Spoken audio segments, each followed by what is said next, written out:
Hebrews, Hebrews, Hebrews. This is Prophets of Awakening. It's our Men Advanced Bible Study night, the 3rd of October, 2025. Okay, we'll be dealing with Iran's secret Bible prophecy. We exposing, want to shine a light on it, break it down, and then we'll tie it to scripture. Okay, go to our YouTube channel, The Prophets of Awakening.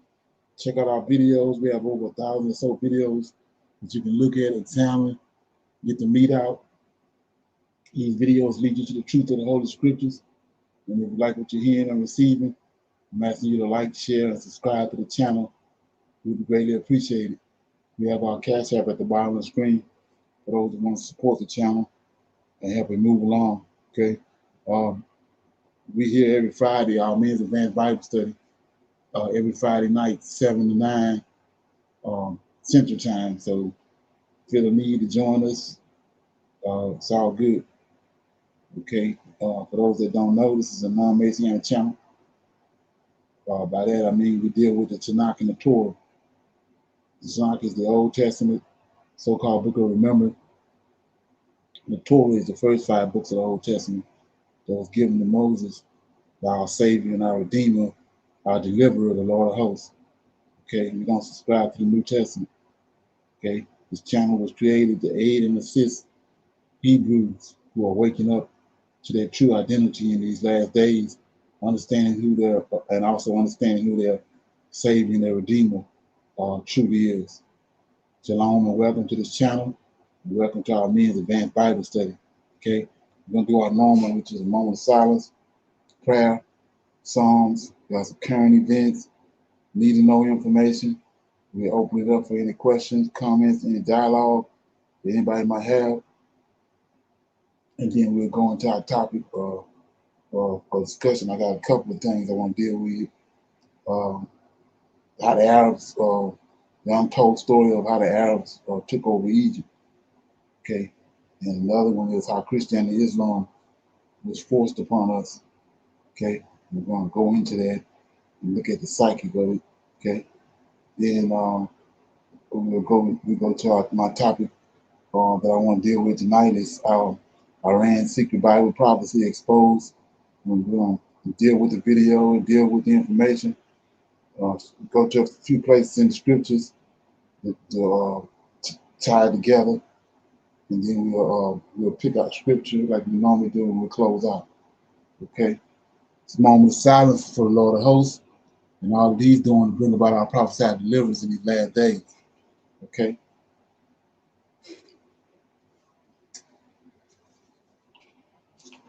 O Lord, righteousness and uprightness belongeth unto Thee. Therefore we come before Thee at this hour, seeking Thy face, looking for righteousness and uprightness, that we may walk before Thee as Thy servants David and Solomon, Samuel and Hezekiah did. For we desire to walk after Thee, O Lord, keep Your commandments and Your testimony and Your statutes with all our heart and soul, to perform the words of the covenant that was written down by Your prophets. O Lord, allow Your face to shine upon Thy people. Hear our plea, O Lord. Hide not Thy face from us any longer, for we need You so very much at this hour. Okay? Peace be unto you. Okay, with that being said, we want to read the Psalms, and then we'll get some feedback. Yes, sir. Shalom. Brother Leonard, I'm gonna read Psalms 96. Okay. And it says, sing unto the Lord a new song. Sing unto the Lord all the earth. Sing unto the Lord, bless His name. Show forth His salvation from day to day. Declare His glory among the heathen, His wonders among all people. For the Lord is great and greatly to be praised. He is to be feared above all gods. For all the gods of the nations are idols, but the Lord made the heavens. Honor and majesty are before Him. Strength and beauty are in His sanctuary. Give unto the Lord, O ye kindreds of the people. Give unto the Lord glory and strength. Give unto the Lord the glory due unto His name. Bring an offering and come into His courts. O worship the Lord in the beauty of holiness. Fear before him all the earth. Say among the heathen that the Lord reigneth. The world also shall be established, that it shall not be moved. He shall judge the people righteously. Let the heavens rejoice and the earth be glad. Let the sea roar in the fullness thereof. Let the field be joyful, in all that is therein. Then shall all the trees of the wood rejoice before the Lord, for he cometh, for he is coming to judge the earth. He shall judge the world with righteousness and the people with his truth. Shalom. That's Psalm 96. Okay, you got any feedback on that? And yes, and Brother Leonard, when it says in verse 9, "O worship the Lord in the beauty of his holiness, fear before him all the earth." And in Psalms 34:7, it says to fear the angel of the Lord, and he'll deliver you. Okay. And so just so right here, it's reiterating to fear him, to fear the Lord. Right. It's also identifying who it is too. Right, yes, sir. Mm-hmm. Right. Yes, And Brother Lynn, I got a question about where is it that in verse in the beginning sanctuary, Father God's. 4 and 5. Could you break that down? For the Lord is great and greatly to be praised. He is to be feared above all gods, for all the gods of the nations are idols, but the Lord made the heavens. right. So when you understand that, you go to you go to first. Well, it's a lot of places to go, but you can go to Exodus, and you can see that God that's over Israel is the angel of the Lord. And then specifically, you can go to Daniel chapter 12, verse 1. Can you read that? Right, yes, sir. Daniel 12 and 1.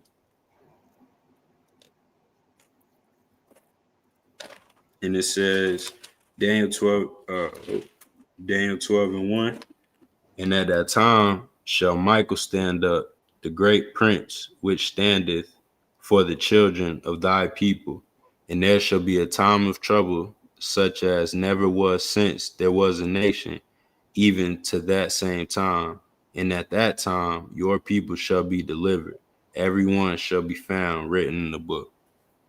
So right there, tell you when Michael stand up, and not before or after. When he stand up, is when the Israelites get delivered.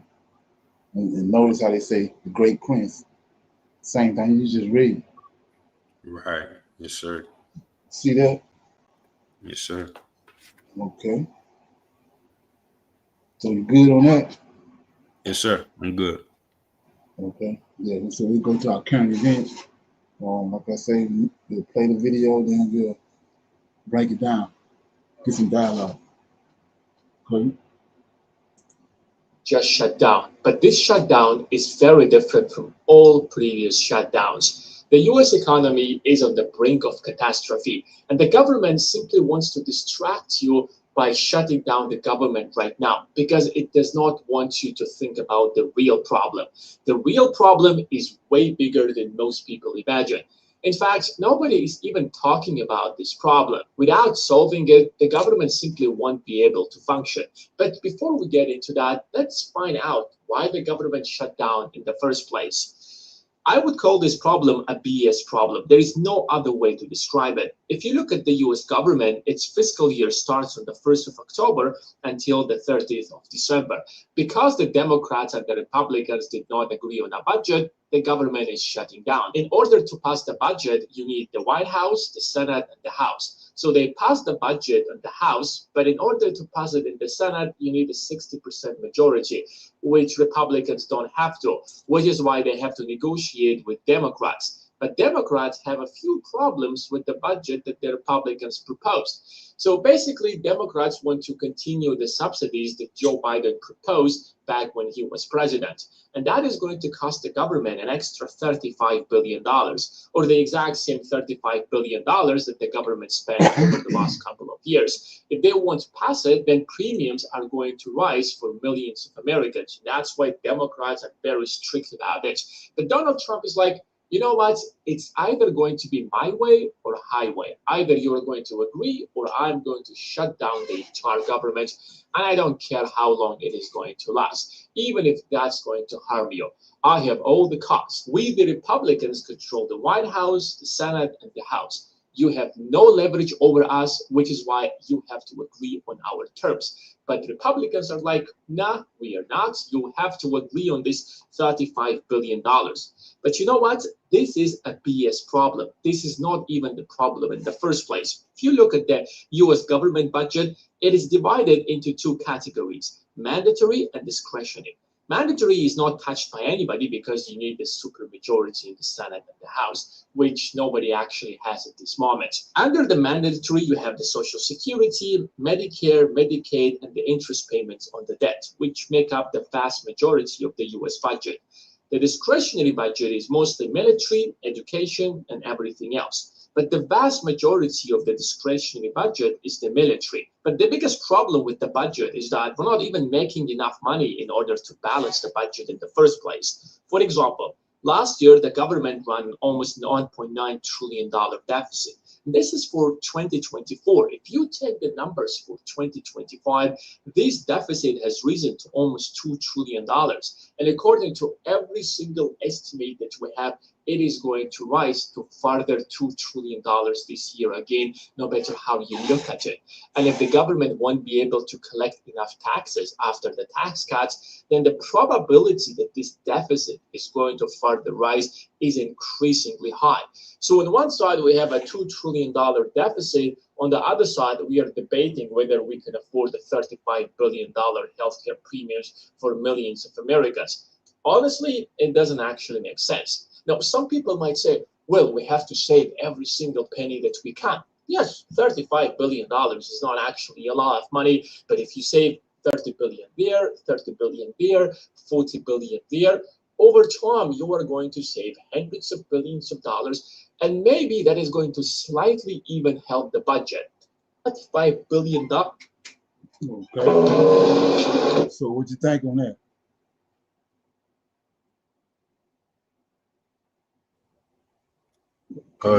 Shalom. I'm sorry, brother Leonard. I was trying to hit the button. So the problem right there is the budget. So that's why they shut down. I forgot about that. The fiscal year starts in October. So right, and I remember you telling me that's what the argument is about. But the guy just said that's that's the fake problem, that they're putting in front of us. Right. Like the budget. They try to blame it on Democrats, saying that it's because of the health care for the immigrants. Right. Okay. That's why. Right. Yeah. Yes, sir. That's his reason for shutting it down. Like everybody knows, he wanted to shut down. That's part of his plan. Yes, sir. Okay, here we go. The United States clearly has cognitive decline. I would even say dementia. We've all seen it. We all hear it. He is incapable of leaving the government open. So what is the official White House line on this? Pop this up. Here's his psycho-Christian press secretary, Caroline Leavitt. The Democrats are for illegal aliens. President Trump is for American citizens. There you go, right there. Okay, first of all, this is so immature. Secondly, it's a lie. It is a straight up lie. The Democrats are fighting for health care that probably disproportionately impact MAGA districts and MAGA voters. This whole thing is a play on the ad that did very well for MAGA during the last election cycle. And it was Kamala is for they, them, Donald Trump is for you. And they ran it and they ran it and they ran it and they ran it and they ran it. So now they're hyper focused on the immigration thing and demonizing these undocumented immigrant. Now they don't want any of them to receive any emergency care. So this MAGA Christian movement, if somebody's here illegally or undocumented and they have some sort of health crisis and they go to an emergency room, listen to big Christian Scott Jennings on this. Can I say one thing, which is that people who are in the country illegally cannot get these subsidies Sure that we're they talking can. about. Sure they can. No, they can't. No, Sure they they can't. can. It's They- against when they- federal law, Scott. who do you But think pays when they go to the emergency room? It's the Medicaid emergency going to the program. emergency room is not getting an Obamacare subsidy. The You emergency guys room are is not conflating. You healthcare, guys are Scott. conflating No, we're these not. issues. Scott. You're You're conflating and these you're issues. being dishonest. The with the subsidies American are a people separate about this. issue. The Because, Medicaid it's program cuts unpopular. are a different thing. I move the goalposts all the time. And I remember back when Obama was president and we were talking about getting health care. The country was talking about getting health care. And I was having a conversation with a mutual friend of mine and Angie's. And I said, people that can't afford health care need health care. And this woman was a rich, white, privileged Christian. And her husband was a doctor. And she looked at me straight in the eye, a huge Christian. I mean, the cross, the whole Caroline Levitt thing. And she said, health care is a privilege, not a right. And I said, what about poor people? What if they have a health issue? She goes, well, they can go to the emergency room. And so when they want to use the emergency thing to say, oh, we are empathetic, they'll roll it out. But when they don't want to use it, like now, these Christians, I mean, seriously, like think about somebody over here working their fucking ass off on a roof. And they've got kids and a wife and they're paying taxes into benefits they'll never receive. Good, hardworking, more than likely Catholic, Hispanic family. And he falls off the roof and his head's cracked open. Scott Jennings and Kanks and Caroline Levitt and all the other freak show Christians do not want the United States of America to help that injured person. They don't want it because they dehumanize people to the point that they are bugs. They do not believe that undocumented people have hearts or feelings. They think they're so much better than them. And these people are so less than. They don't deserve dignity, health care, none of it, because they thrive on being cruel and being better than other people. And this is what's so crazy is that the government's platform is this type of cruelty. And they trot out, you know, like Scott Jennings is a typical MAGA fluffer, temporary.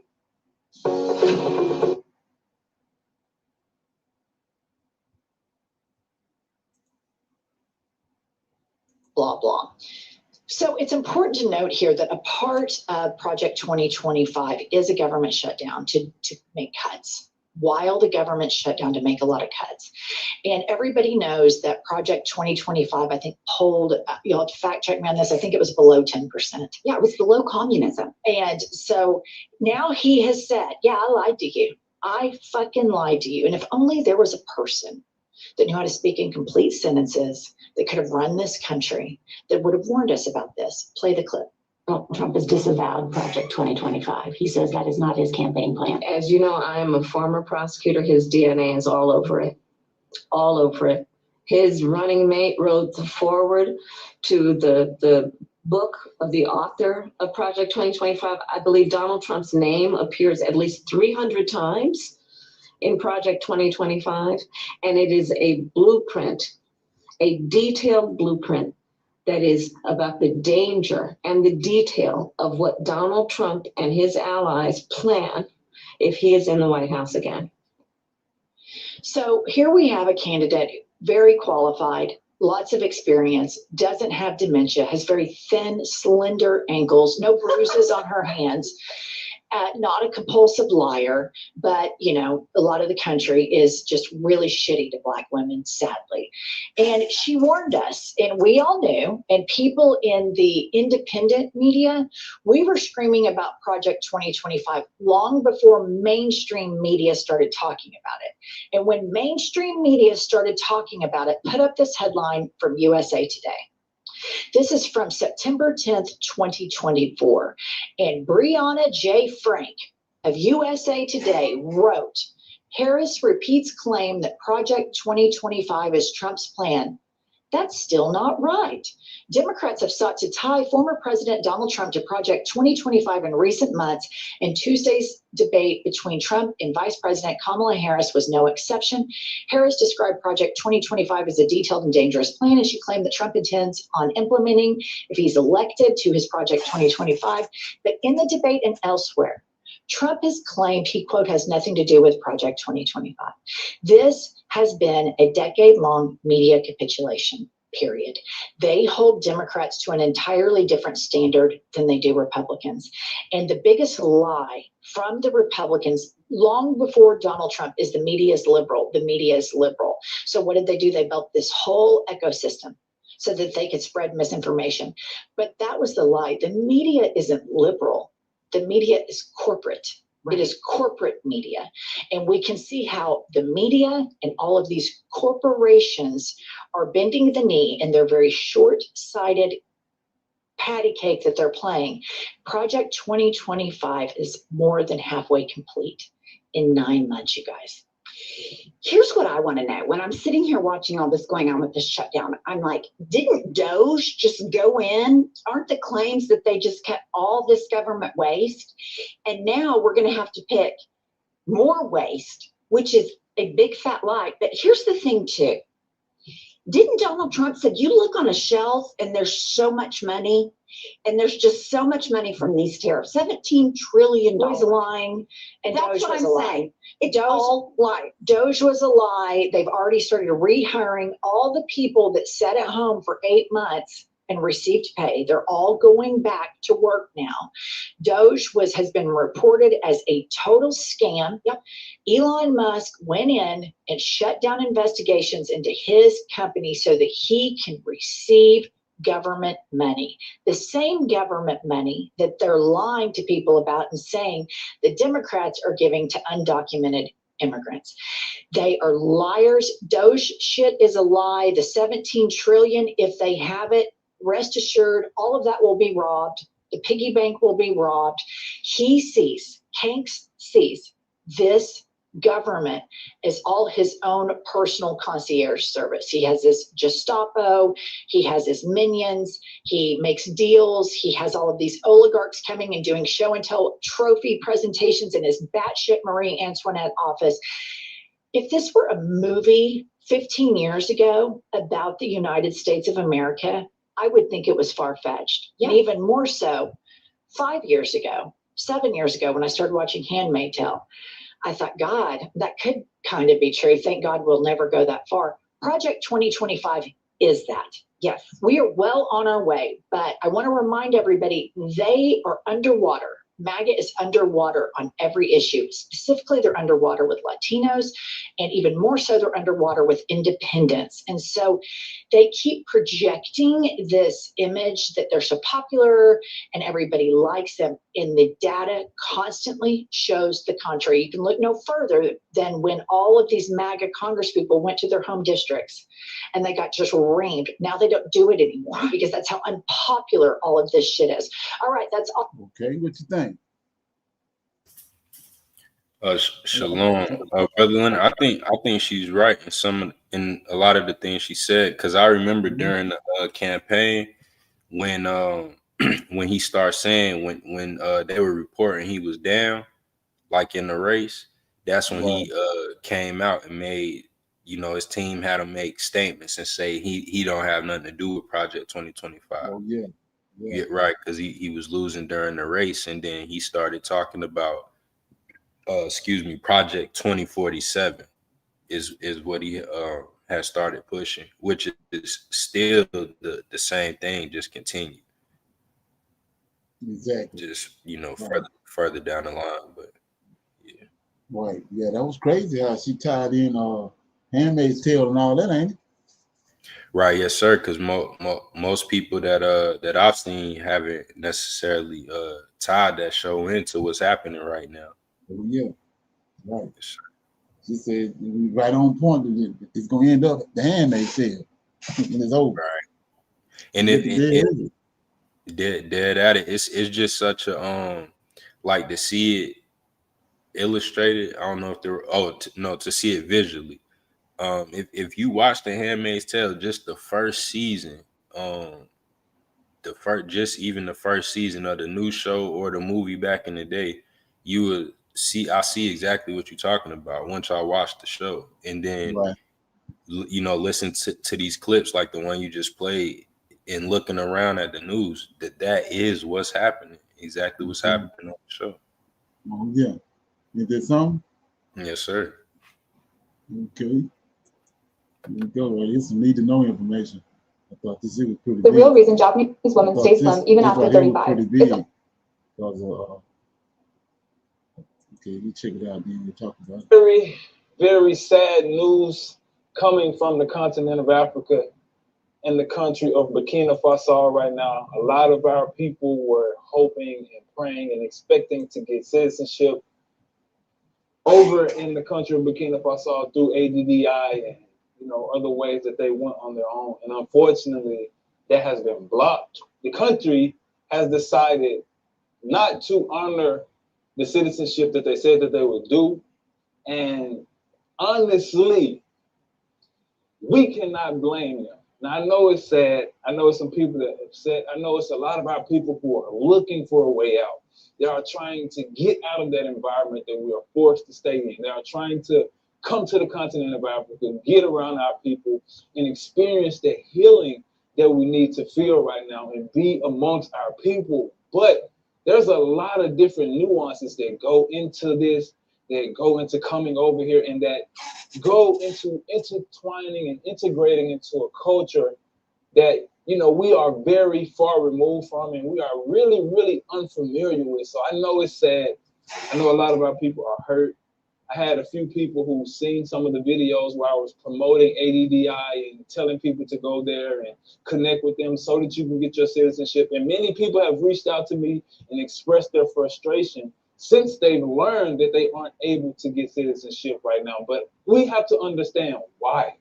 I know it's sad, but we have to really see and think about why they decided to make this move and make this decision. But before I go any further, guys, I have an exclusive document that tells you the most important things you need to know before you move or visit the continent of Africa. So if that's something that you want to have access to, just click the links down in the description box and you'll have access to an exclusive document, give you the necessary information to set a firm foundation when you decide to come over here, all right? So if you want that free doc, look in the description box and go get that, okay?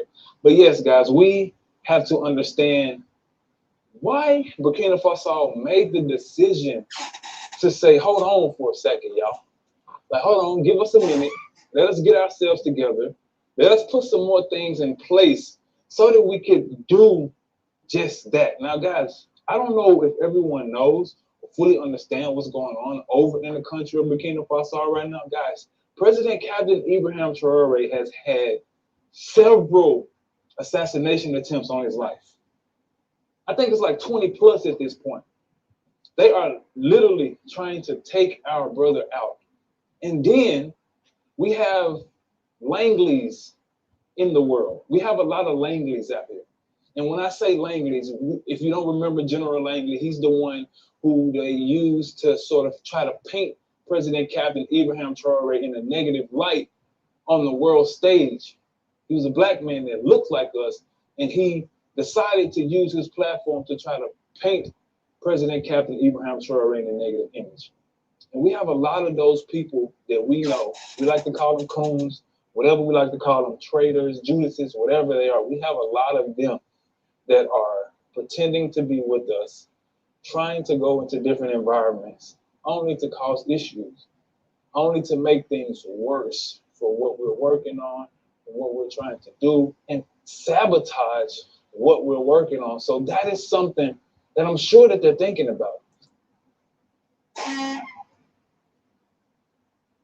Remember why we started this journey. Remember what we're trying to do when we came here. Now, if you're someone who's trying to come over here, who understand what we're doing, who understand what it takes, we're hosting a boot camp coming up. Now, it's a 6-week boot camp, and we're going to be talking about everything from planning to prepping to the legal process, to the cultural integration, all the way to even settling and getting yourself set up. We're going to go through a 6-week boot camp, community-based. We're going to be in a WhatsApp group. We're going to meet weekly so that we can talk about what needs to be done realistically, so that when you come over here on the continent of Africa, you are able to position yourself in a way where you don't have to worry about being thrown out. We won't be thrown out.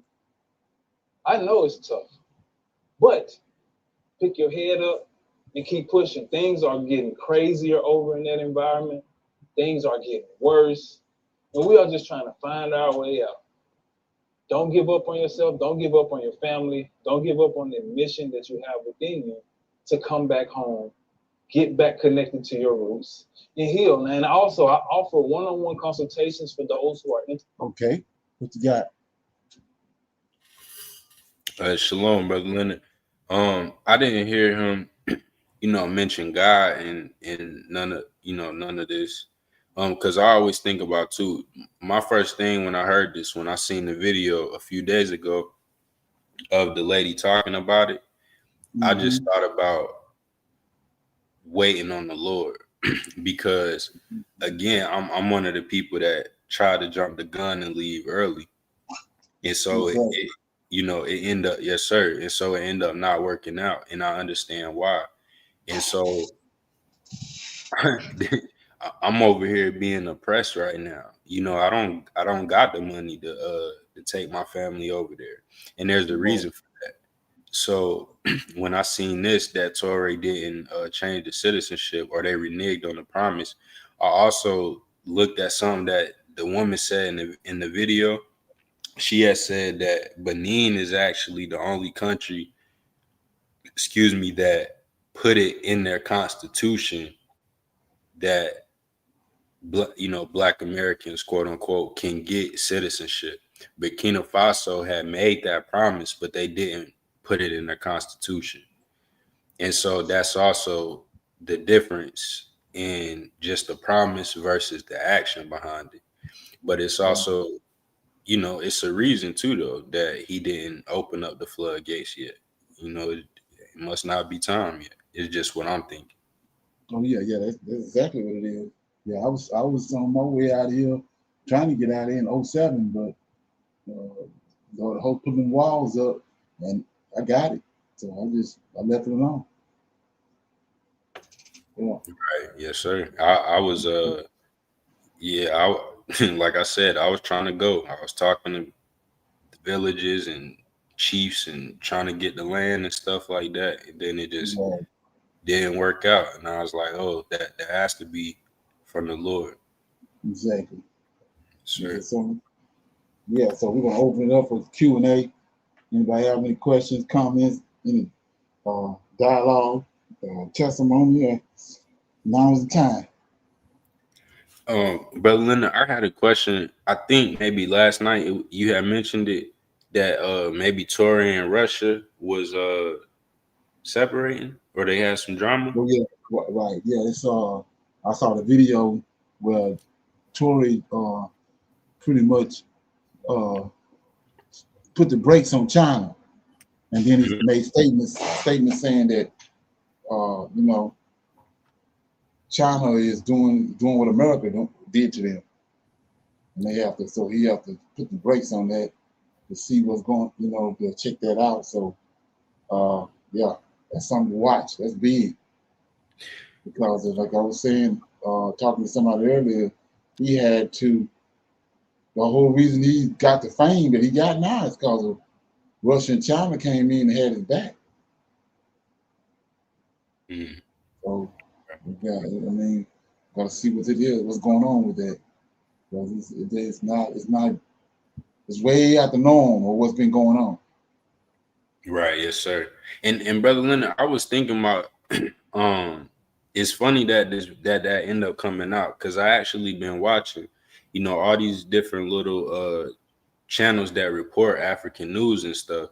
I actually have been seeing, and it's been on my mind, because I see clips of videos of, like, Chinese dudes getting locked up over there for stealing gold, trying to smuggle gold.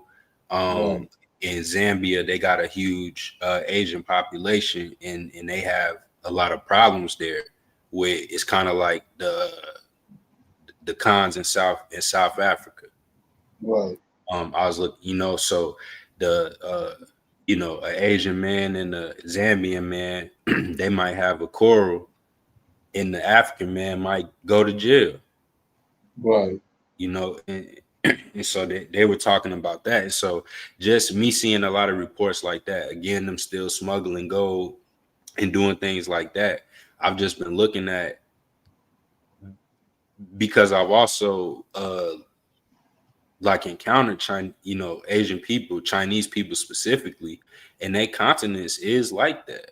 Like they're not, so it makes sense. And I knew it was gonna be a problem soon. So it was very interesting for me to hear you mention that yesterday. I was like, I kind of been waiting for it. Cause the African people don't like them over there. I've also seen that.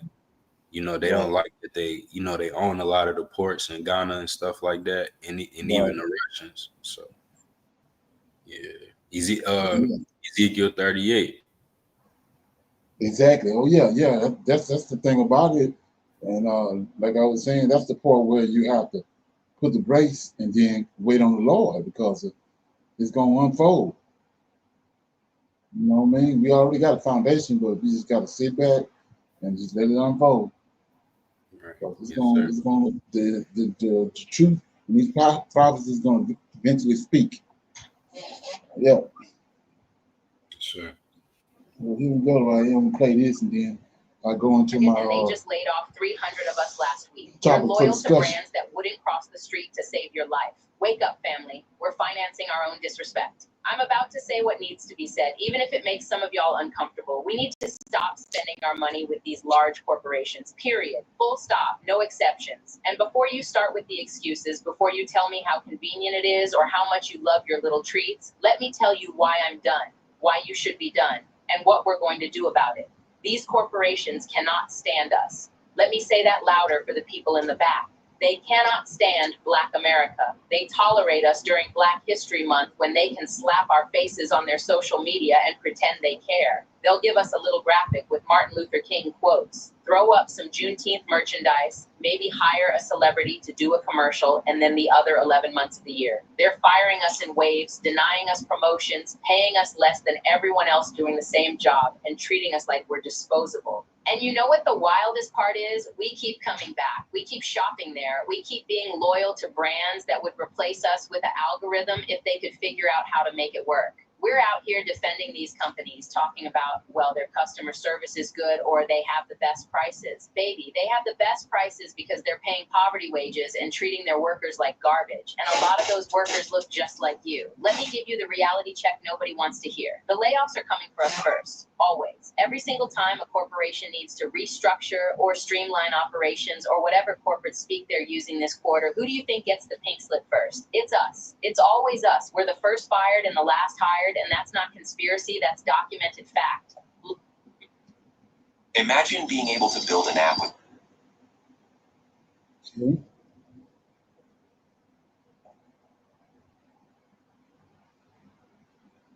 3 months anyway. Invest in quality pieces from Black-owned businesses. Yes, it might cost more upfront, but you're building wealth in your own community and the close actually last.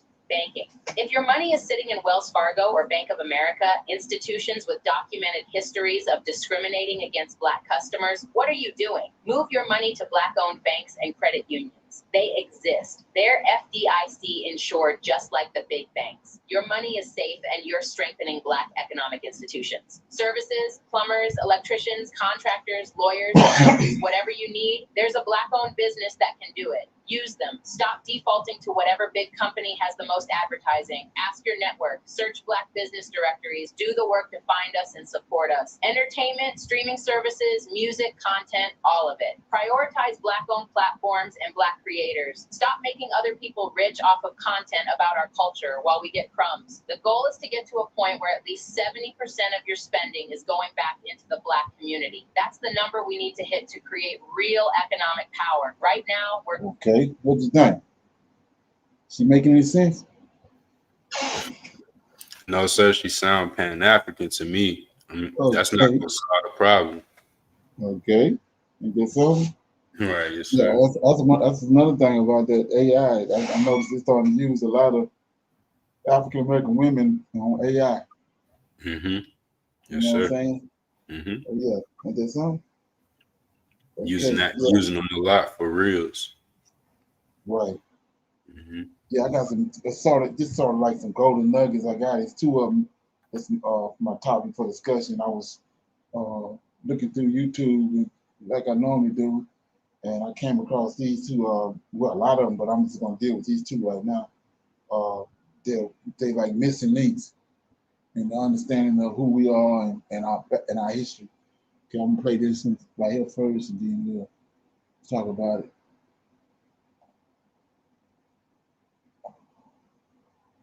African people, that black people of Egypt, tired of the Roman overlords, asked the Arabs under General L.I.'s, Check it who had out. just defeated Jerusalem, would he come into Egypt and help the African armies throw out the Romans? That's how the Arabs got there. Let me explain this. Arabs know this. There's no large pocket of Arabs in Africa before this. They come from Arabia. That's why you have Arabia. That's why you got Saudi Arabia. That's where they come from, Arabia. They're desert people. They're not riverine people. The riverine people, the people along the river, these are the Egyptians, the ancient Egyptians, the black people. They're river people. It's one of the big problems these days is that the Arab government of Egypt wants to put the black people in the desert. They want to do it. They try to do it in Sudan too. It's the same thing. There's an assault on Africa that is inordinate, that is persistent, and based on the notion of inferiority of Africa, which is of course a stupid notion, but that is what it's based on. And it's hard to get it out of the people who have, in a sense, conquered. They conquered the land, and so now they want to write about the land, and they want to say that. But that's 600. When did they come? They came 639 years after Christ. 639 AD. Not in the BCs. We don't have the Arabs coming in the BC before the Christian era. They came 639 years after. And that's when the Romans were defeated and the Arabs said, nice land here. It's fertile. They got all kinds of pomegranates and all kinds of fruits and vegetables and fish and everything here. It's sunlight all the time and cool evenings in the night. Let's just stay here. And that's our situation. So General L.I.'s, that's his name, A.S., that was his name, General. He set up the city of Cairo. Cairo was not an ancient African creation. Check this out. We can't claim that. We didn't set up Cairo. It's a nice, big, beautiful city today, but we Africans did that. It was built by the Arabs as a fortress first to protect them from the people, masses. That's how it was built. But the cities, the ancient cities, like Waset, it's an ancient city. Syene, ancient cities, Memphis, and many other cities, great cities of Kenya. Many of these cities were destroyed by the various invasions, but Waset today is still there. And what do they call Waset? They call it Luxor. If you go down today, they call it Luxor. That's the Arab name. But that's not what the Africans call it. They call it Waset. And everywhere on the walls of the temples, you see the name of the city. That's what is so great. The name is right there. Why are you going to change it? How many times have you had a client waiting on video edits and you're thinking, how do we scale? without burning out. Here's how we work.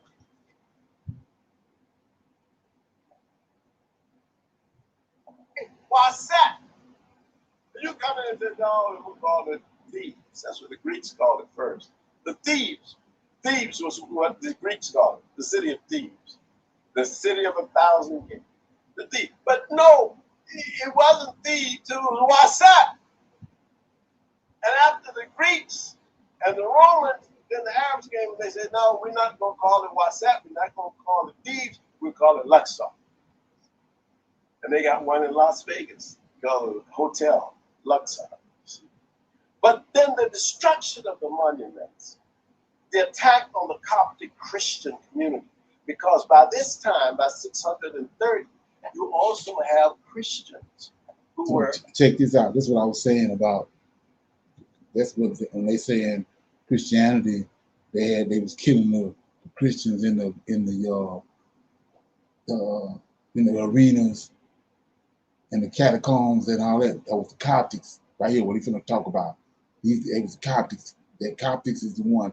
Like I said, they took the horse out of the sky and they made a man out of it.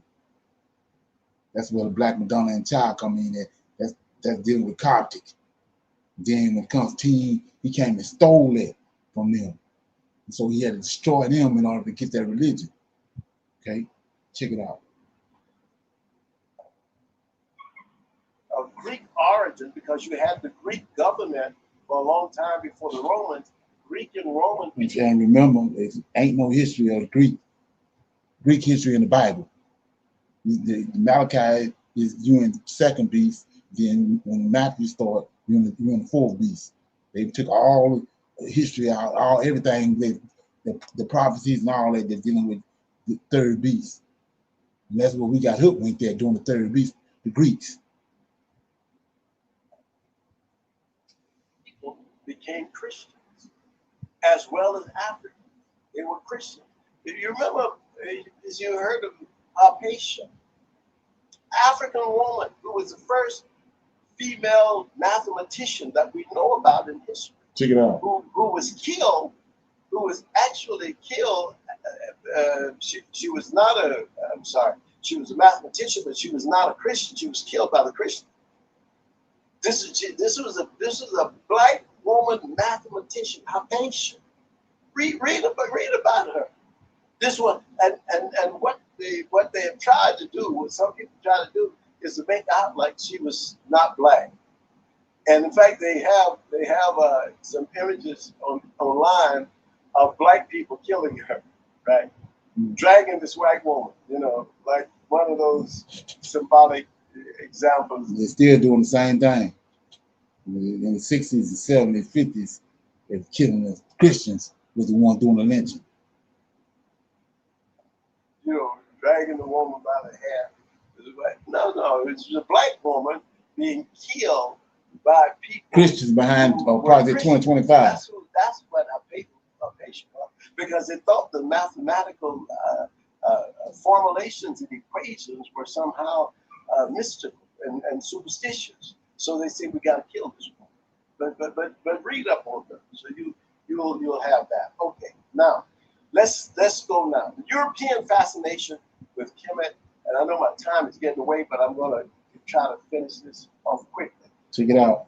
You need to know this, that at one time, the Europeans, they would get the mummies Check this from out. Egypt, and they would eat the mummy. This was called mummy dust. Can you read about it? It's all mummy dust. You get mummy dust. You get to grind up the mummy. Right. They're doing that at the lynchings. Eat the mummy dust. This was a fascination in Europe, actually, for a long time, and when they didn't understand Kemet. But by 1792, 1793, there was a man by the name of Baldwin who was a count, a French count, and he went to Kemet and he wrote a book called Ruins of Empire. And he that was 1793. And then in 1799, Napoleon went to Kemet. And when he got to Kemet, what he did was he didn't stay very long because his soldiers found the Rosetta Stone. The Rosetta Stone was a stone that had 3 different scripts on it. And one of the scripts happened to be Greek, the other 2 were Egyptian scripts.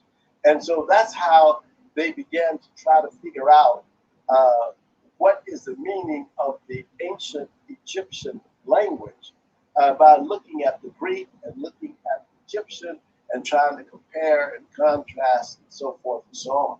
And that's a whole nother lecture. But at any rate, Champollion was the person who was the decipherer. He deciphered that. And that was around 1822. So that's just some history here. But let me tell you what Volney said. Volney was important. You can't probably read this, but he says the Ethiopians said, he was quoting a Roman, were the first who invented, listen to this, they were the first who invented the signs of the stars. They were the first who invented the signs of the stars and gave names to the planets, not at random and without meaning, but descriptive of the qualities which they conceived them to possess. And it was from them that this art passed, still in an imperfect state, to the Egyptians. Wait a minute. This is why John Jackson was able to write his book. He wrote several books. One was Introduction to African Civilization. And then he talked about the Christ before Christ. Okay, that's the Black Madonna. There's one simple warm. Any comments on that?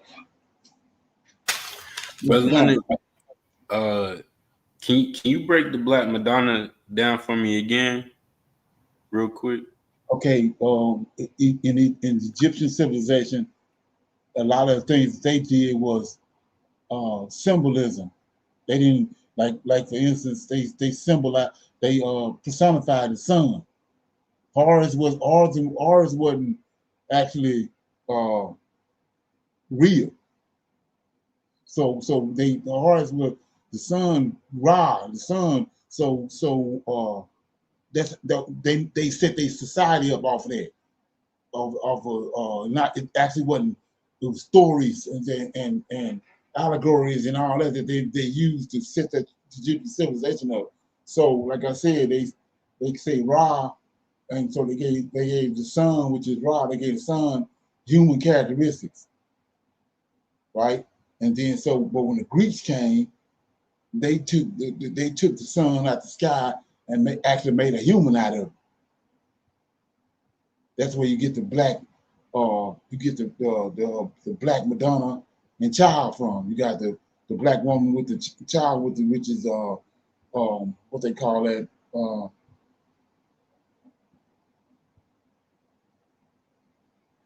the Christos, the Christ, the Black Christ. That's where they come from, the Black Christ, and then that was part of the Coptic religion. When the Greeks came, they took the sun out the sky and made it, made a person out of it, a human, which is the Christ, which is the Black Madonna and child. And then when Constantine came on the scene, and the Roman Empire got sacked. Rome had got sacked by those giants. Constantine ended up subduing those other three men that they talks about in Daniel. One came and subdued the other 3. That's in the book of Daniel. That's Constantine. He subdued those other 3 men. Now he got the Roman Empire to himself again. So he had to find a religion, a way to revive it. That's the beast that received the womb in the head. When the giants sacked it, Constantine took Christianity. Christianity is what was used to revive the beast. Christianity of the Holy Roman Empire. Before that, it was a republic, and then those giants came. 3 races of giants. I think it was the Vandals, the two other races of giants ended up coming to sack Rome. And then when Constantine did what he did, he had to find a way to revive it. So he he went and stole the Coptic religion, the Black Madonna and Child. He stole that. He killed the Coptics, not Christians. They was Coptics, and he killed them in the arenas and in the catacombs.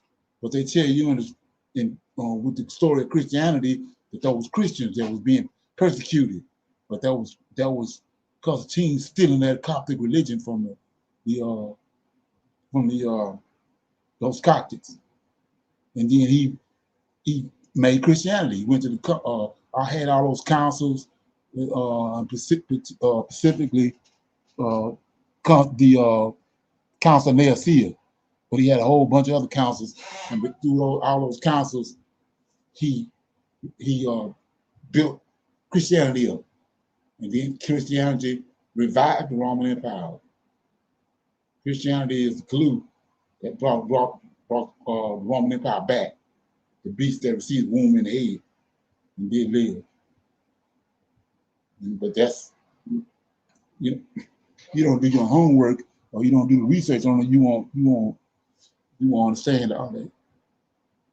But that's what, like I say, that's what original Christos, like the guy just said, it was a Christ before the Christ. That's what he's talking about. And the Christ he's talking about is the one they created when they took the sun out the sky and made a man out of it. Okay. Yes, sir. Yes, sir. And Brother Leonard, Christos is one of the 16 crucified saviors. Horus is. Oh, so Horus is okay. Yeah, that's the Christos. Horus, the same thing.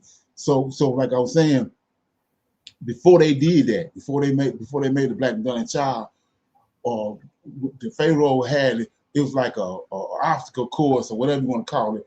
When the old king passed away and his son took over, he had to go through some kind of rigorous like training to see if he's gonna make it. You know what I'm saying? But that was tied. He the son. You know what I'm saying? He the son. And if he made it, if he stood up to the test of all the rigorous stuff, then Egypt was gonna be all right. But if he didn't, it was like an omen. So Son and Horus is tied together. Okay. You know what I'm saying? Yes, sir. Mm-hmm. But that's how that was. And then when these Greeks came, like we see these nut buckets doing right now, they didn't took the Christianity that Constantine created, they done made it worse than what it was when he created it. But anyway, they took they stole the Coptic religion from those Coptics and made Christianity out of it. Okay, and then by that time, during the Greek kingdom, they had our records. Mm-hmm. We got at the end of the third beast is when Antioch Epiphanes came, the first and second Maccabees, and they got our records. Then they synchronized it using, like I was talking about typology, they used all that to synchronize the two books together, make them look like they both are working together. Right. By putting JC, who they created at the Council of Nicaea, putting him in the Old Testament using typology. And yes, sir. And Brother Leonard, are the Coptics Edomites? Yeah, they put it's like actually kind of it started in Egypt.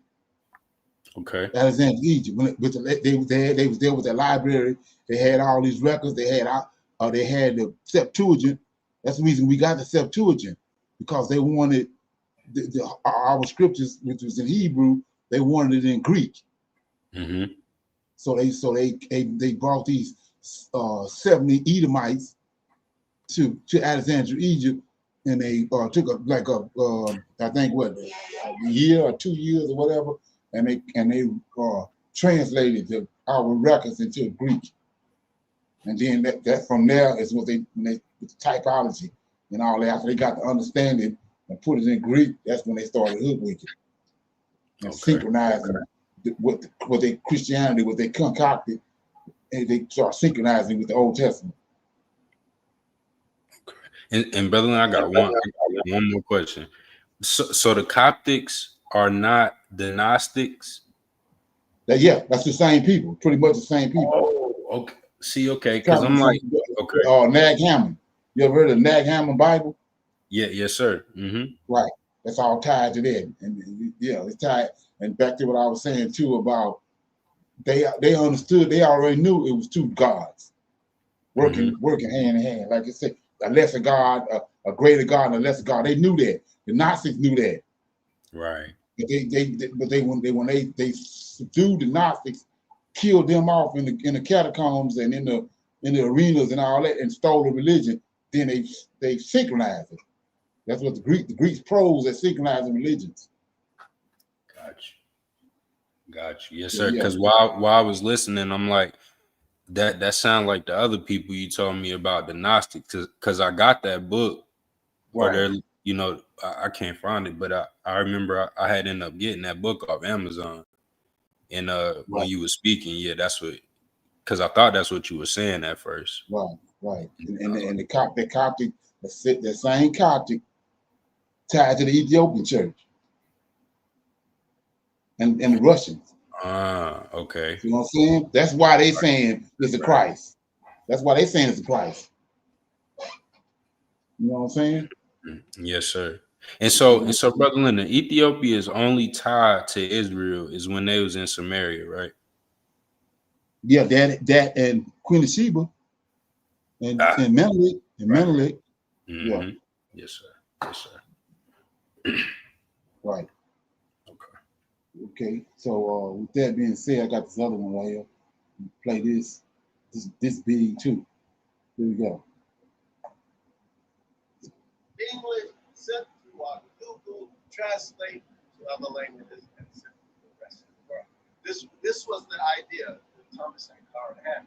And unfortunately, truly unfortunately, after his death, the organization wasn't able to survive. But it was the dream. So part of it is what he wanted to do. If black people are living, for example, and we had a student do a dissertation here in Temple on Afro-Mexicans. And she discovered that there are more than 200 villages, predominantly black villages in Mexico. So, but if you don't know that there are 200 black villages in Mexico, over 200 black villages in Mexico, and you live in Colombia, which is, further south, you skip over Mexico, coming to the United States, because you've heard of the black people in the United States, largely because of the political power and economic power of the United States of America itself. That's why you've heard of the 40 million blacks here. But there are just about 40 million black people who live in Colombia. And there are also, as I said, 100 million black people who live in Brazil. So part of this, we don't know each other. And the black people who are living in Europe, in Germany, in France, in Russia. When I went to Russia, in last February 2020, I go to Moscow, and lo and behold, one of the first people I meet is a black person, at the hotel. Second thing is that I go to the university, and there are all these black students from all over Africa, because the university I was at has a student from every country in Africa. They deliberately did this. They said, if we don't have a student from Botswana, we send somebody there to recruit a student, and we bring them to the university, we pay their tuition. So every country in Africa is represented at root in Moscow. And this was and then so I meet these African people in Moscow, and I say, wow, they don't know about the African people in Germany. They don't know about the African people who are in France and so forth. So all of this has to happen. We will get there. But that's part of the interconnection. And I think that Dr. Anderson, who asked that question, one of the leading experts on Afrofuturism, contemporary Afrofuturism, he's doing a big job himself in bringing us together. And I really appreciate that. Do you have time for one more? Yes, I do. Okay. So Charlotte I can't see her last name. She asked, how do you help people who are so attached to Christianity and are afraid to let go of it and Jesus? Well, you keep working with people. You see, Christianity was forced upon us. Check it out. It was not even our choice.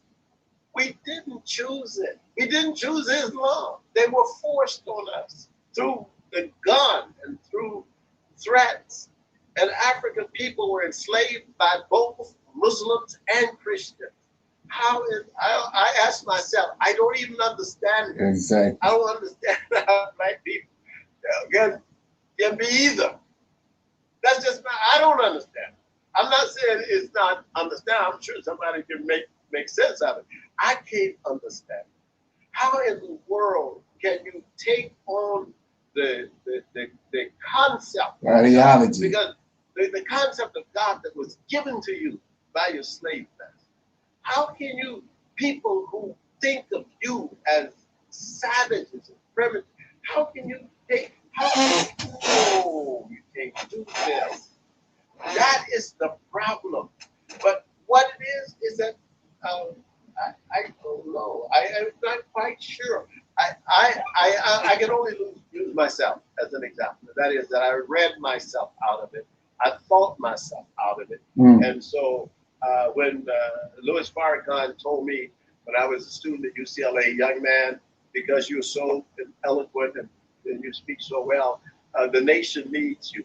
I went to the nation once and I said, well, from what I can tell, the nation doesn't need me and I don't need the nation. The same is with Christianity. I said, you know what? From what I can tell, they don't need me and I don't need them. Because my goodness comes from the fact that being a human being who believes that if you are good and kind to other people and you take care of yourself, what else is there? You take care of your children, what else is there? You know, that's my thing. So I know it's tough because people, I think part of it is fear. And I think what the fear is, the fear of dying, but we're all going to die. So I don't have that fear. I think that that is, I mean, the thing is that if that's the thing, then you have to overcome that. And maybe people don't have to overcome it. But for me, I think that that's not a bad issue. Okay. Any comments on that? What you think? Shalom. Yes, sir.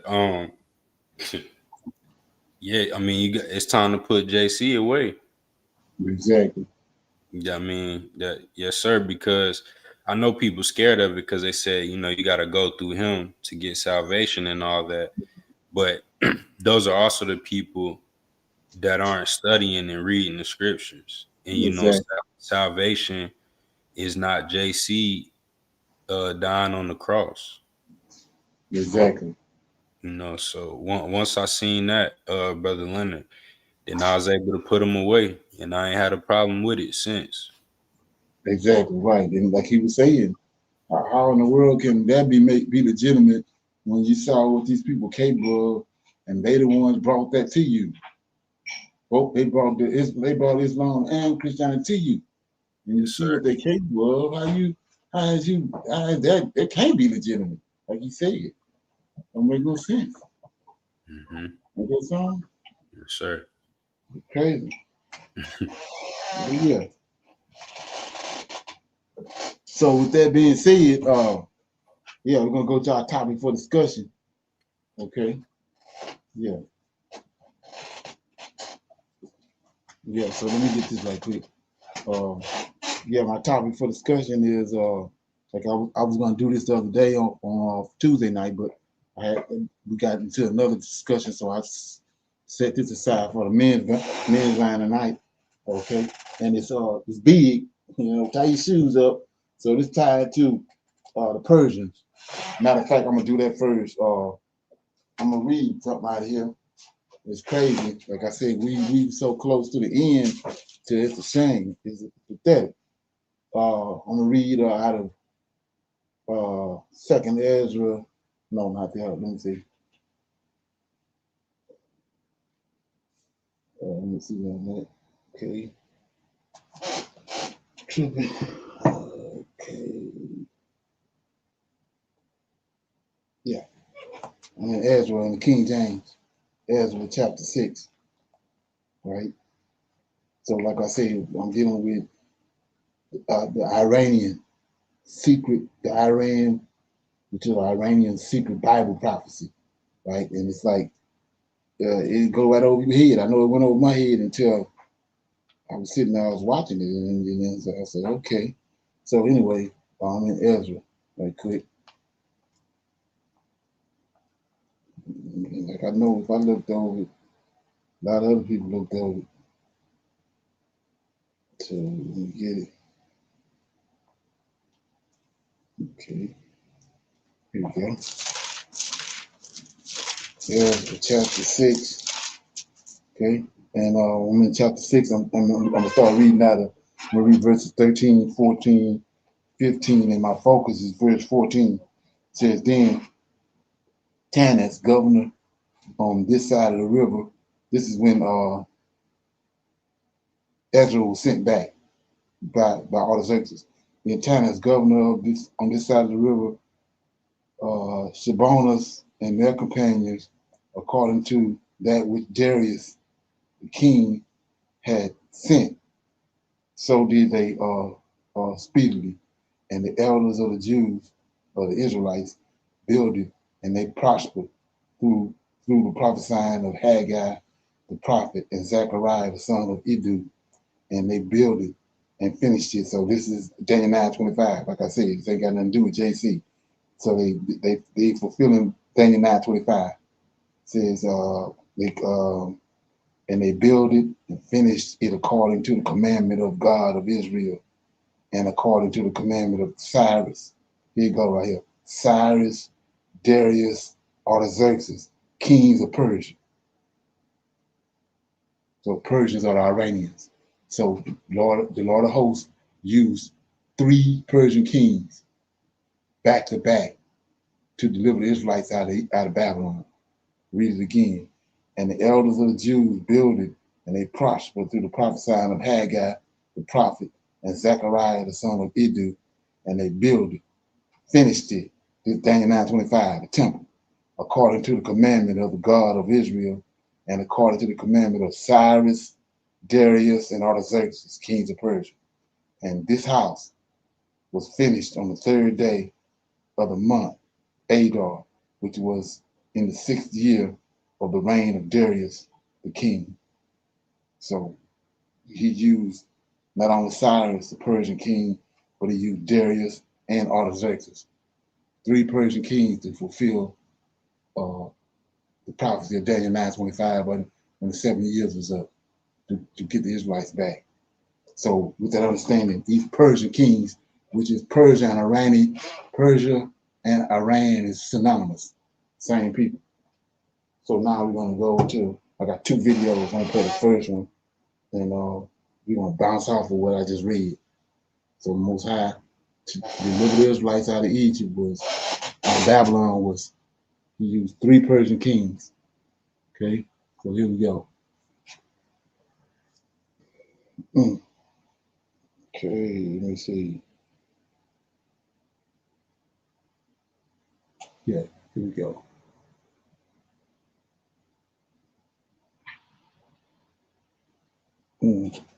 Trip. Okay.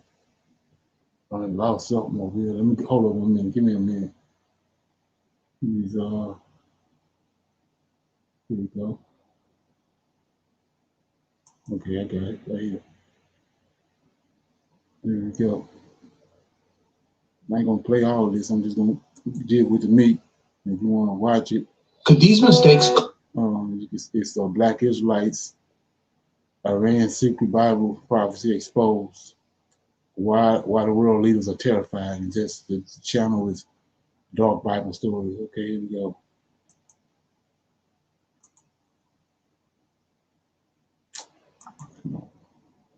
Revelation of our time, one that connects the scattered tribes of Israel to modern Iran, and threatens to shake the very foundations of global power.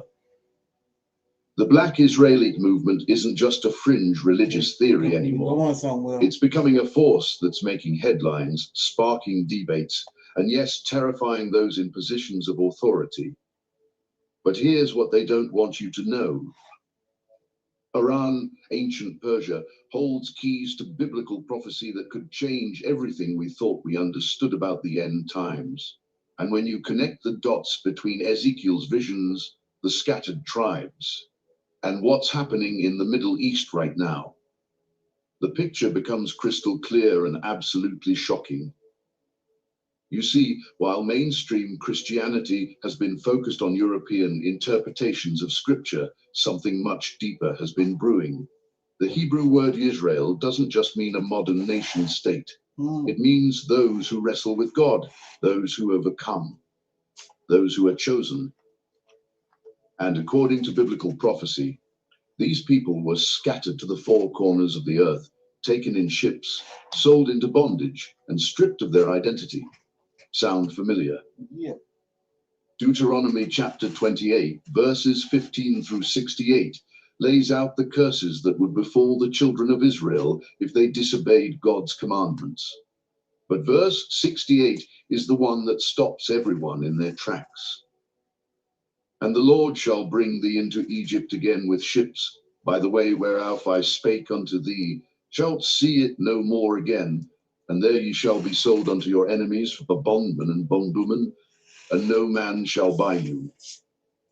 Ships, bondage, slavery, a people scattered and forgotten. Now here's where it gets interesting. Iran's ancient scholars, keepers of Persian wisdom that dates back to the time of Daniel and Esther, claim to possess record. There we go, right there. The very thing I just read out of Ezra and King James. These people got the records. They got the records. Same thing when what happened with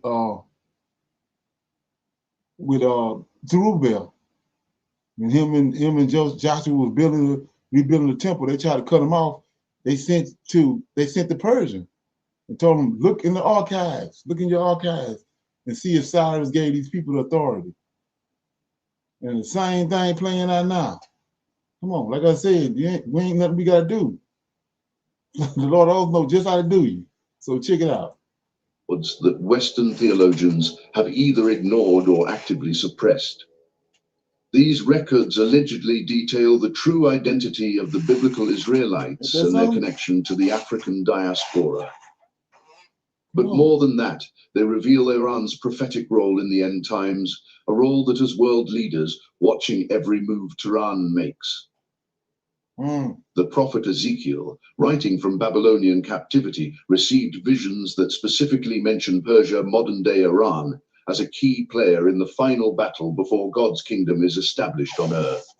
Ezekiel chapter 30. So remember, Russia got the information on who the Israelites are, because he told them about Hitler. He said Hitler got Hitler informed us that America got the Most High jury over there with them. Now Iran is hooked up with them too. Iran got the actual records from Darius and Cyrus and Artaxerxes. Okay, check it out. 38, verses 1 through 6, describes a coalition of nations, including Persia, that will come against Israel in the latter days. But here's the twist that nobody talks about. What if the Israel being attacked isn't the modern nation state, but the true descendants of the biblical tribes scattered across the globe? This isn't just theological speculation. DNA studies, archaeological discoveries, and historical records are painting a picture that challenges everything we've been taught. The Lemba people of southern Africa carry genetic markers consistent with Middle Eastern ancestry. There's one simple warm water trick that anyone can use. So like I said, when they was when they tried to stop the temple from being built, they sent back to Persia to the archives. The Better Israel and have made to find out, to get legitimate evidence for them to continue to build the temple. And they went to the Persian archives and boom, So it looks like it's way it's playing out now. They going to the Persian archive to prove who we are. Okay. Contained ancient Hebrew traditions for millennia, and across the Americas, indigenous peoples and descendants of enslaved Africans are discovering connections to ancient Israelite practices that predate European colonization. But Iran's role in all this goes deeper than most people realize. The Persian Empire wasn't just another ancient kingdom. It was the empire that freed the Israelites from Babylonian captivity. King Cyrus, called God's anointed in Isaiah chapter 45, verse 1, was the one who allowed the exiled tribes to return to Jerusalem. The Persians were instrumental in rebuilding the temple and restoring Hebrew worship. They were allies of the true Israel, not enemies. So when modern Iran speaks of supporting oppressed peoples around the world, when they challenge Western narratives about the Middle East, when they claim to possess ancient knowledge that exposes historical lies, are they fulfilling an ancient role as protectors of God's scattered people? Right. So this, me looking at this the missing link in China and Russia actually going through and delivering us, because Iran, they got a track record on it from Darius, Artaxerxes, and Cyrus. They pretty much humanitarians. Implications are they linked to Russia and China. Staggering, and they explain why certain world leaders lose sleep over Iran's growing influence.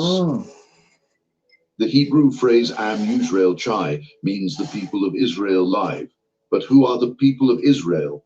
According to the Black Israelite interpretation, supported by Iranian scholars and increasingly by genetic evidence, they're not who you think they are. They're the descendants of those who were taken in ships, sold into bondage, scattered to the ends of the earth, and told they were cursed. But Deuteronomy chapter 30, verses 1 through 6, promises that God will gather his people from all the nations where they've been scattered and restore them to their land.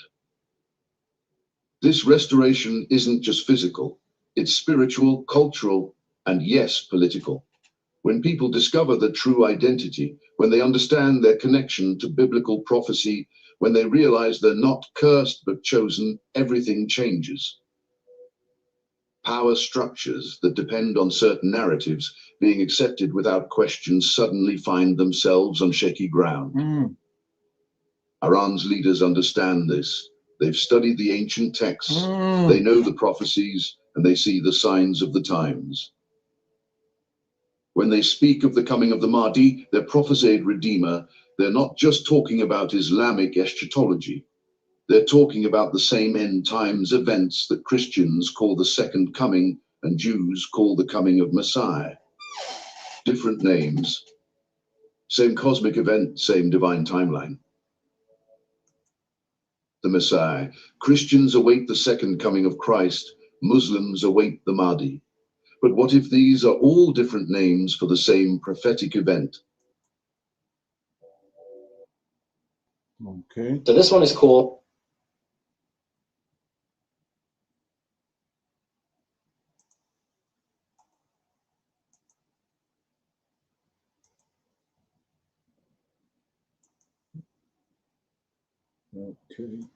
Can navigate the chaos with confidence. They know that despite appearances, God is in control and his purposes will be accomplished. This faith is what sustains the Black Israelite movement despite persecution and ridicule. This faith is what motivates Iran despite sanctions and threats. This faith is what gives hope to oppressed peoples around the world despite their circumstances. They believe that God sees their suffering, that he remembers his promises, that he will act on their behalf. Okay. Got any feedback on that so far? What you think? Shalom. But the like you said, the track record of the Persian kings, that's interesting because I never put that together. Artaxerxes, Cyrus, and Darius. So, excuse me, Cyrus and Darius, but not Artaxerxes. I actually forget about him in the picture. And so, yeah, yes, sir. But I want to say that I did see an AI video saying the same thing, like a little bit after what's his name? Putin. When he had put out his video and there was AI videos going around about, that that JC was black, and then that we're the Hebrews. I had seen the Iranian thing, but I didn't I didn't know all this information. So I wouldn't have been able to tie all that together. So this is big, like you said. Right. The video that I was referring to about Putin is the one about Hitler. Putin got a video out about before all that other stuff. He got a video out explaining that. Remember, Hitler was going all over the world getting these artifacts and stuff and do all this research. And Hitler knew who the real Jews were. And he said that America, the reason what's going to trigger World War III is the world's going to find out who the real Jews are, and that America has the real Jews. That's what Hitler said, and Putin came back and backdoored it. Right. Okay. Okay. Now go ahead. I was gonna say when you were saying, because Iran is part of BRICS, correct? Exactly right. Them. We saw a couple of weeks ago. Iran, North Korea, and Russia and China. They're all in the same bed. Right. Right. And so we see the leader in Russia know about the Hebrews, and then we see the overwhelming link that Iran got. True. See what I'm saying? All that's not a coincidence. Yes, sir. See what I'm saying? Oh yeah. And then too, what was just reported about where you were talking about Torre in Russia. Them having a little drama. Right. Yeah. I wonder what's gonna happen. Yeah, exactly. Yeah. That's how close we are. That's what I'm looking at. You know what I mean? That's how close we are. Because it's time, man. So I played that video to play this one because you go to Dagger right here. So here we go. Ancient texts in the 18th and 19th. Here we go. Not erased, not destroyed, just sealed, buried, hidden behind the wrong maps, the wrong faces, the wrong names. They told us to look to Rome, to Jerusalem, to the Renaissance. But the door was never there, because in 2025, a vault was opened, not in the West, not in Europe, but in Iran. And what came out wasn't gold or weapons. It was memory. Inside ancient Persian scrolls, royal records, descriptions of a people once called Israel, black-skinned, wool-haired, from the line of Cush, from the lands of Ethiopia, from the heart of Africa. This isn't a theory. This isn't rebellion. This is a revelation, a story buried beneath empire, repainted by colonizers, rewritten in cathedrals. But now we are unsealing it. If you've ever wondered why the Bible seems familiar, if you've ever felt something deeper when you heard the name Yahweh, if you've ever questioned why your ancestors were stripped of their names, their language, their Sabbath, then stay with me. Because this is not just a history lesson. It's the return of the first memory. And it begins in the one place no one thought to look, ancient Iran. Right. In the next few minutes, I'll show you the scroll that changed everything, the one that describes the Israelites in a way no Western museum dares to admit. What it says will challenge everything you thought you knew about race faith and divine identity. Let's go. Part 1. Persia's prophecy. black faces in the scrolls. They say the victors write the history books. But what happens when a history is written by someone who wasn't trying to win, but trying to remember? In 2025, the Iranian National Archives quietly declassified a cache of ancient documents. They weren't paraded across news headlines. They weren't posted on museum walls. But if you read them carefully and slowly, they whisper a story the West was never meant to hear. These weren't fairy tales. They were royal records, census scrolls, temple decrees, written during the reign of Cyrus the Great, the Persian king who conquered Babylon and let the Israelites return home. But in these records, the Israelites didn't look like the ones on stained glass windows in Europe. They were described with skin as the bronze of Nubia, with coiled hair like the kings of Cush. They were counted not just as a people in exile, but as a people related to Cushites, Sabians, and Ethiopians. And suddenly, the silence made sense. You see, the Bible says a lot about Cush. Cush was the son of Ham, and his descendants settled in the regions we now call Sudan, Ethiopia, parts of southern Egypt. Throughout the Old Testament, Cushites show up not as foreigners, but as warriors, scribes, prophets, even protectors of God's people. But here's what changes everything. In a Persian military register dated to 538 BCE, less than a year after Babylon fell, there is a list of skilled artisans and priests being resettled. Among them are sons of the house of Israel, described with distinctive terms: dark of face, with hair tightly wound, speaking a tongue related to the people of Punt and Saba. That's not Europe, that's East Africa. Even more striking, a temple decree from Darius I, preserved in fragments from Susa, refers to a covenant people exiled from the lands of Cush and brought north by force. This flips the narrative on its head, because if the Israelites weren't just in Babylon, but had roots stretching far south into the kingdoms of Cush and Saba, then what we've been told about where Israel began is incomplete at best and deliberately altered at worst. Let's pause here. You may be wondering, how could something this significant be ignored for so long? The answer is uncomfortable. When Western scholars began translating and interpreting ancient texts in the 18th and 19th centuries, they weren't neutral. Many were funded by empires that built their power on the transatlantic slave trade, on colonizing Africa, on convincing the world that black skin meant savagery, not sacredness.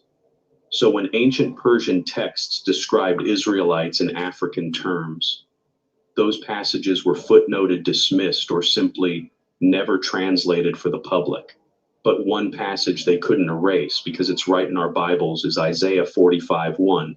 Thus says the Lord to his anointed, to Cyrus, whose right hand I have held. Let that sink in. God calls Cyrus, the Persian king, his anointed. In Hebrew, that word is Mashiach. Yes, the same word we translate as Messiah. Now ask yourself, why would a pagan king be called Messiah? Unless God was using an outsider to protect the true insiders, a people who had been cast out, conquered, scattered, a people described by Persian eyes as dark-skinned, curly-haired children of covenant. The prophet Isaiah didn't just praise Cyrus for military victory. He claimed that Yahweh himself was behind Cyrus's rise for the sake of Jacob Israel, my chosen. That's not just political, that's prophetic. Let's return to those scrolls. Another fragment found in Persepolis refers to the singers of Yahweh, whose chants echo the melodies of the Cushite mothers. In one poetic verse, the scribes note that the Israelites mourned in the language of the south, but worshipped in the name of the northern sky. This isn't random poetry, it's theology. And it confirms a truth long buried, that the Israelites weren't born in Europe, but remembered Africa. Now imagine you're a Persian scribe living centuries before Jesus, watching these displaced people rebuild their identity. You notice their customs, their music, their language. You record them not as white-robed pilgrims from the north, but as Africans bearing a flame of faith. That's what these scrolls reveal. And here's where the twist sharpens.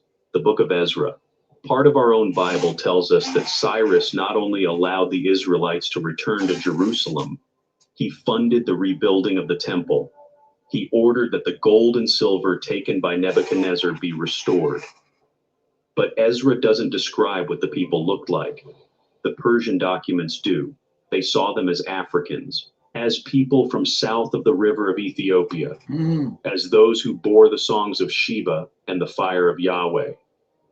So let me ask you, if the people who returned to Jerusalem were dark-skinned descendants of Cush, if the Persian kings called them sacred prophetic chosen, if the Bible calls Cyrus a Messiah for what he did for them, then why does every children's Bible still draw them with pale skin and blue eyes? The answer is not academic, it's political and spiritual. Because if the Israelites were black, then everything changes. The story of redemption is no longer European in tone. The image of holiness no longer wears a powdered wig. It looks like you. It looks like your grandfather. It looks like a forgotten people remembered by Persia and erased by empire. And this is only the beginning.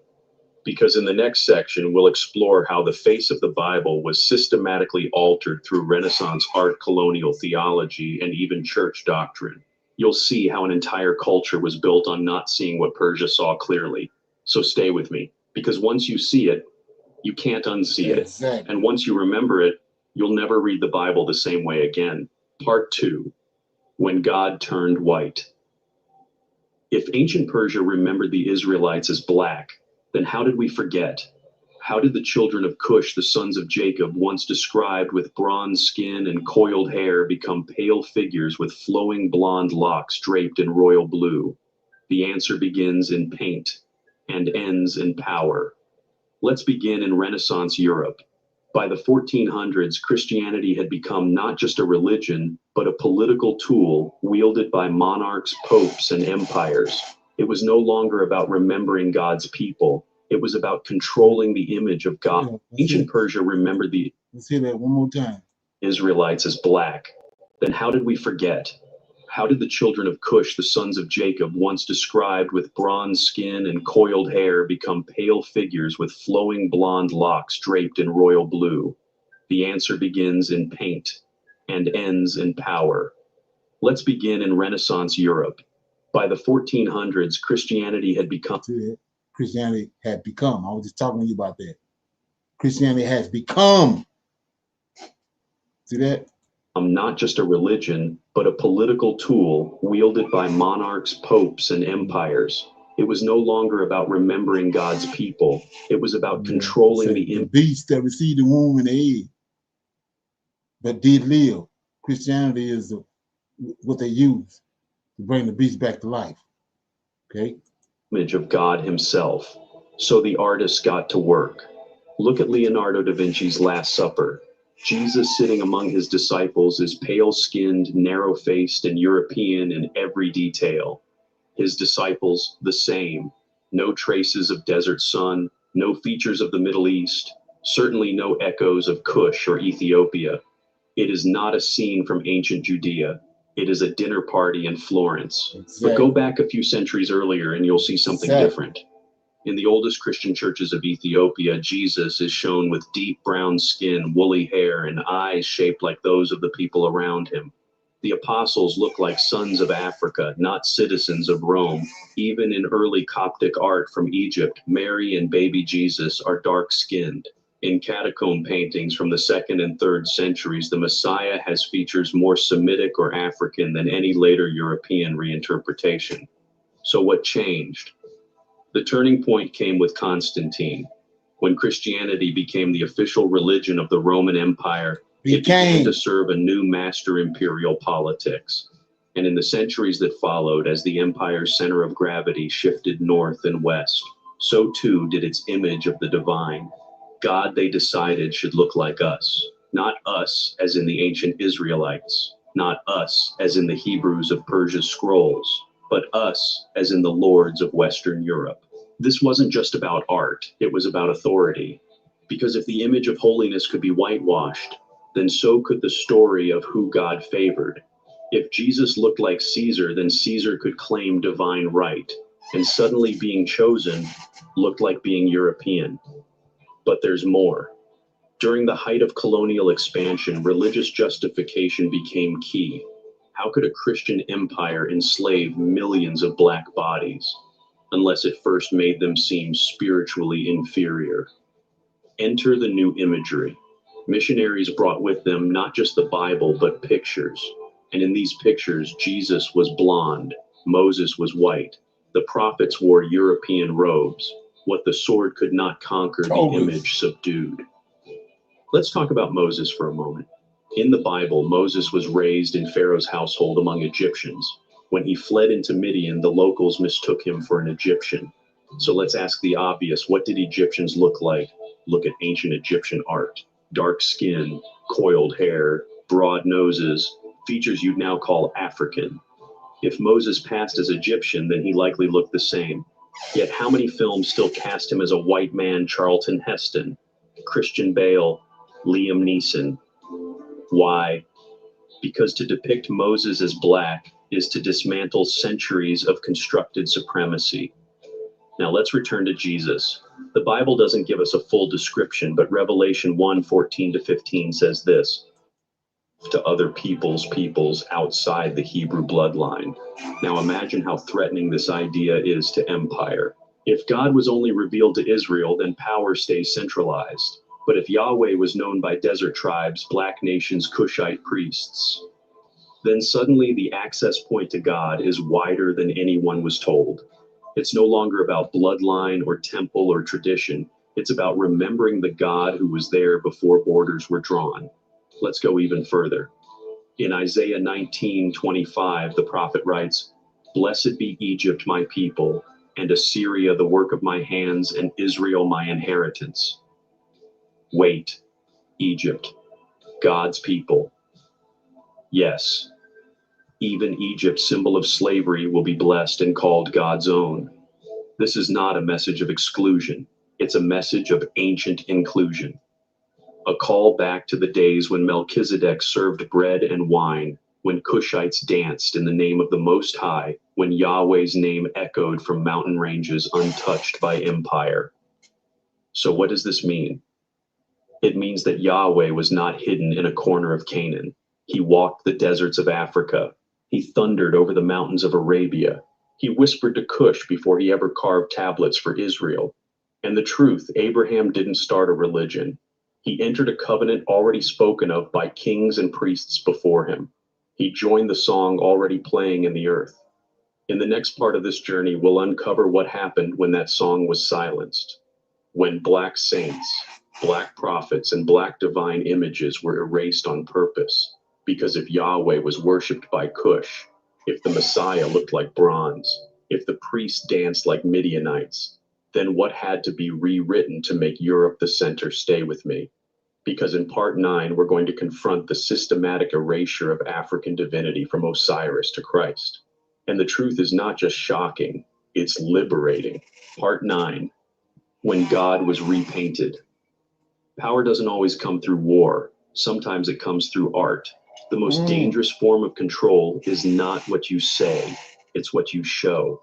Because when you change what God looks like, you change what God chooses. For thousands of years, divinity had many faces, and most of them were dark. In ancient Egypt, Isis, the mother goddess, was portrayed with deep skin and tightly coiled hair, nursing her son Horus. In India, Krishna, whose name literally means dark, was revered as a beautiful deity with blue-black skin. Among the Yoruba, the Orishas appeared in colors of the soil, brown, gold, obsidian, each one reflecting divine energy in African form. Even in early Europe, the Black Madonna, a dark-skinned Virgin Mary, was venerated in cathedrals from France to Poland to Spain. Statues, paintings, icons, all bearing the sacred image of Black womanhood, cradling Black divinity. So what happened? Why are these images now hidden, repainted, or dismissed as smoke damage, artistic choice, or medieval error? Because when Europe rose to power, it didn't just conquer land, it conquered imagination. It replaced the face of God. Let's begin with the Black Madonna. Today, over 400 images of her still survive, tucked away in basilicas and mountain shrines. Her skin is undeniably dark. Her features are undeniably African. And her followers were once kings and queens who bowed before her not in confusion, but in recognition. In Montserrat, Spain, pilgrims still come to touch her hand. In Einsiedeln, Switzerland, she was once the centerpiece of the altar. But over time, something changed. Newer versions of Mary emerged pale-skinned, blonde, fragile. The old statues were scrubbed, reinterpreted, or quietly moved into storage. And the excuse, oh, that's just from centuries of candle smoke. Really, candle smoke doesn't reshape nose bridges. It doesn't curl hair or change cultural context. That's not carbon, that's colonialism. But it didn't stop with Mary. Let's talk about Jesus. We already saw. Okay, so what you think? Ain't that something? Right, yes, sir. That's a lot of information right there. Yeah, exactly. It's that time. That's what I'm saying. It's Yes, all the sir. time, man. Oh man, it's too obvious. I mean, yeah, it's crazy. So the very story we've been dealing with over and over, we've been reading even in using Sunday school. Now here it is, the Lord of hosts using it. And now it all makes sense. The Persians got the evidence. They got the hard evidence. They got the scrolls. Right. Come on, man. It's crazy. Well, yeah. Right. And now you see why they so adamant on what they're doing with what they're trying to do to Iran. Even way back, they always had a problem with Iran. And all of this stuff starting to come to the light. Now it making sense. Right. Okay. It's crazy, man. Oh yeah. And so, Brother Leonard, so would Iran be the last like resistance they would have to take out before they build this temple? Oh no. I don't think. I mean, that them building the temple, that's not in prophecy. I don't think it's gonna happen. Like I say, when you look at everything that's happening, the Lord of hosts getting ready to do some damage. Right. No, yes, sir. I was just saying their intention. That's what their intentions is. But we see right now, Iran, it's not a coincidence. Iran is the one doing the damage to them. Right. And when you look at that, I mean, it's because of just like the guy Ahmadinejad and the one before him, they got the records. They already know them. These people is liars. They know they ain't the people. That's why they got a problem. That's why they so adamant that, rather than everybody else. They're sitting there with the records that's tied to the ancient scrolls. They got the records, the same records that they had to go get for Zerubbabel to finish building the temple. Same records. Ain't that something? Okay, right. They got the decrees from Darius and Cyrus. Right. Oh, goodness. Okay. And what they look like, all that. Right. Okay. Come on. You can't get no closer than that. We right there on top of it, man. It's gonna go down. Okay. And Brother Leonard, if I'm at the flood and I got Shem, Ham, and Japhet, which did the Persians descend from?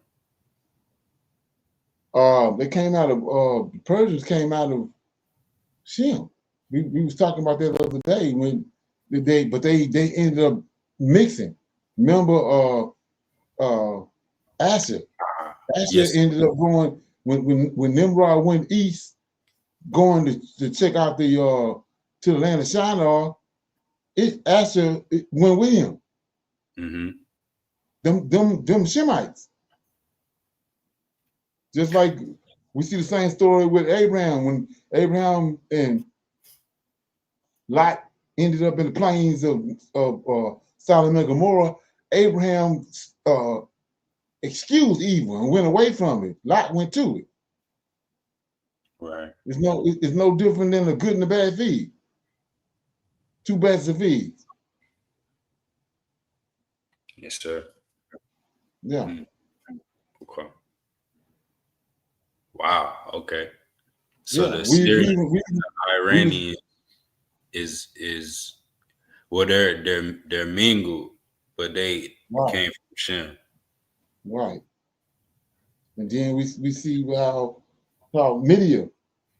Okay, that's the same Midian that Abraham was dealing with. I mean, Moses. Right. Mm-hmm. Right. Yes, sir. So them Shemites. And then that's the reason why the story with the understanding is lost in Joshua. Jonah, I mean. So why is he sending Jonah to Assyria? Because them are Israelites. And then what did they do? They repented. Yes, sir. Come on. Yeah. So that's when I saw this, man, I was like, wow, this is crazy because the very story that we've been dealing with all this time is the hard evidence. Like I say, when you look at it, you can't get no more better evidence than that from Cyrus, Darius, and all the Xerxes. Come on, man. There's something. It's crazy. Right. Yes, sir. Yeah, there's something. Yeah, so you got somebody got a scripture. You got a scripture you want to shine a light on before we close out? Chicago, Ezekiel 38, Brother Leonard. Okay.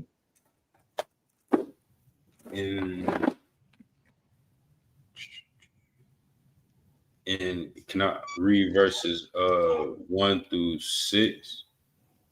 Okay. Yes, sir.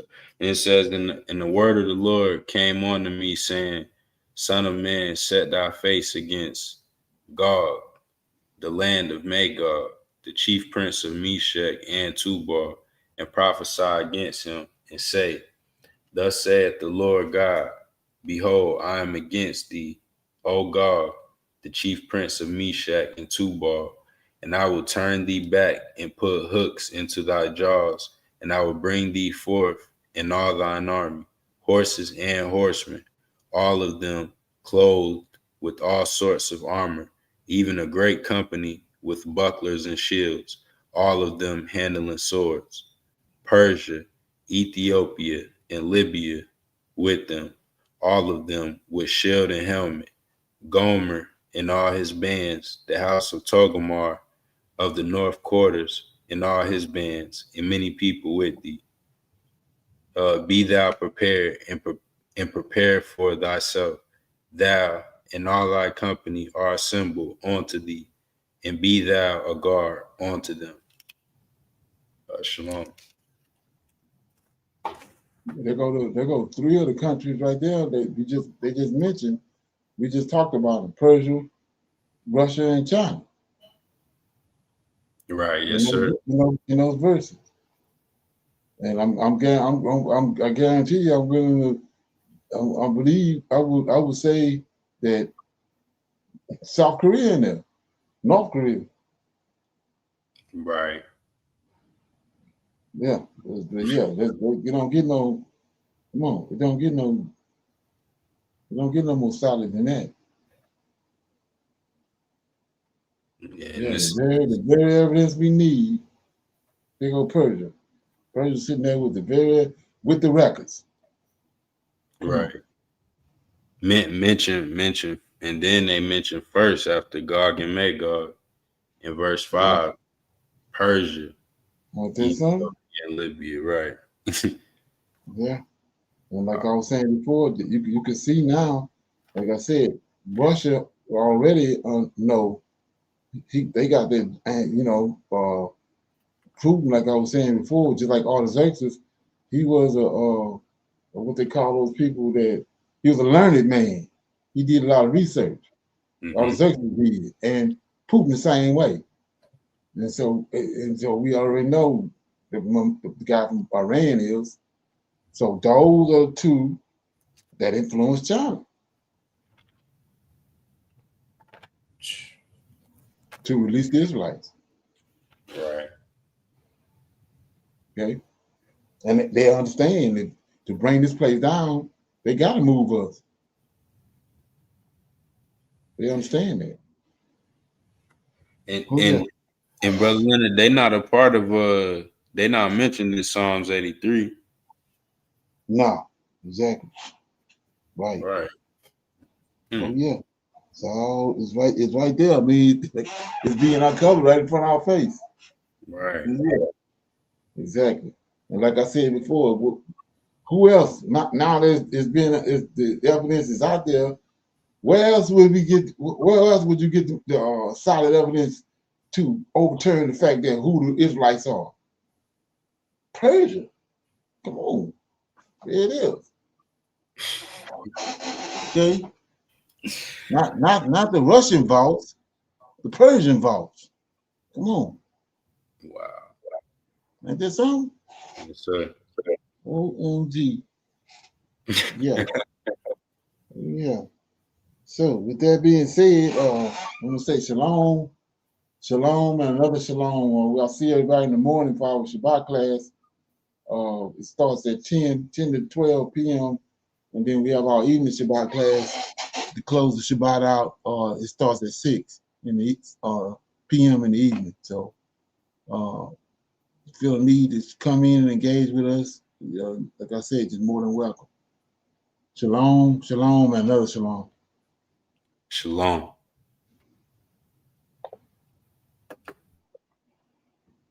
I highly recommend that you get this book and you read it because it's a must that you understand who God head is in the order that's in the Old Testament and Tanakh, because it's not the same as in the New Testament. And when you read this and you get an understanding, then the scriptures open up and then you begin to understand. So I highly recommend that you get this book. It's the Elohim of Israel.